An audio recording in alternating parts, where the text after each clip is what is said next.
Yo, what's up guys, your boy Killjoy here, and today I'm going to be doing another episode of Tactical Tuesdays, and I'm going to be talking about how to keep a high kill streak going, and how to get nukes. As you see, I'm actually got MW2 gameplay in the background, because that's the only game you can actually get nukes on. Oh, you can get the Moab on MW3 as well, but I prefer MW2, and this game really does, well, really is tailored to getting long kill streaks and also going for nukes. So there's a couple of factors which play into keeping a high kill streak and, you know, getting a nuke effectively. I'd say there are three main ones. The first one, which I'm going to talk about, is knowing the map. I've said this in a couple of videos before, but like, map knowledge is how you win. That's probably the most important thing. You may be inaccurate, you may not be the best at shooting the gun, you may choose terrible guns, but if you have map knowledge, you can dominate pretty much.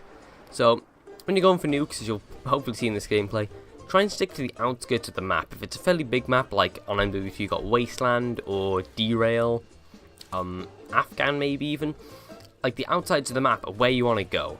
If you go to the middle, everyone goes to the middle. A lot of the time people go to the middle. If you're playing, say, objective game modes, a lot of people will often try and fight over the B flag, which is typically in the middle of the map. But if you stick to the outskirts, there's less angles as well for you to be shot from. If you're right in the middle, there's 360-degree radius which you could be shot by. However, if you're on the one side of the map, you can only get shot from the other side, if you see where I'm coming from. So just really trying to use the outsides of the map as much as you can. Say if you need to pick up ammo because you have scavenger, or if you need to pick up another gun because you ran out of ammo, then okay, you may need to go, you know, a bit closer to the inside of the map. And that also comes as well with another point of, you actually need to not stay in the same place. You know, I've seen many people, they're trying to go for nukes and stuff, and they just camp in one spot the entire time. That's not really what I'd recommend you do. You know, if you're running gunning, then, you know, move around the map. If you're, say, trying to hold down an objective and trying to get kills, change your spot which you're holding it from, otherwise you'll become predictable, and people will find out how to counter your spot, they'll be able to kill you. So you really want to think, okay, this is a great spot which I can go into. Let's try also this side of the map, or, well, this side of the bomb site, you know, etc, etc. Showing the map, using the outskirts, changing your position, you know, that's how you use the map, really. The other point was your kill streak setup. On Modern Warfare 2 anyway, you had to have the nuke set, and it was also very common to have the Harriers and then either the chopper gun or the AC-130. I preferred the chopper gunner myself. But by, you know, having this sort of setup, get 7 kills, which is the hardest part of it pretty much, hide in the corner of the map which no one goes to, get 4 kills with the Harriers, wait for them to get it. If you're in ground war, that's pretty simple.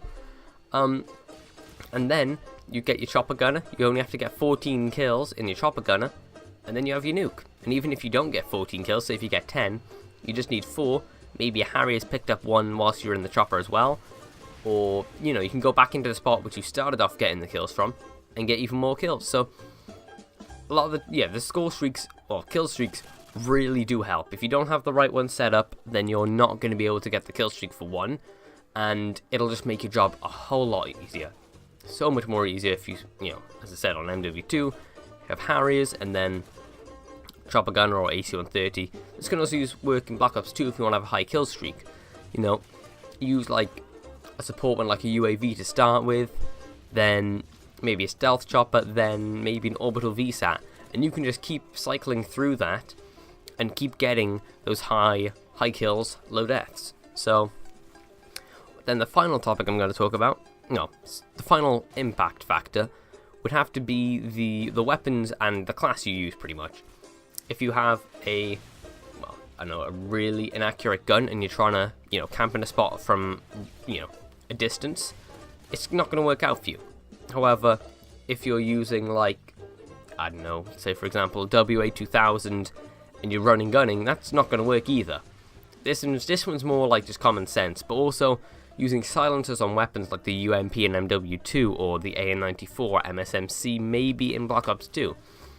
You know, using the right attachments and perks as well so that you won't get noticed. A lot of the time stealth perks, you know, are a good idea when going for nukes and high kill streaks.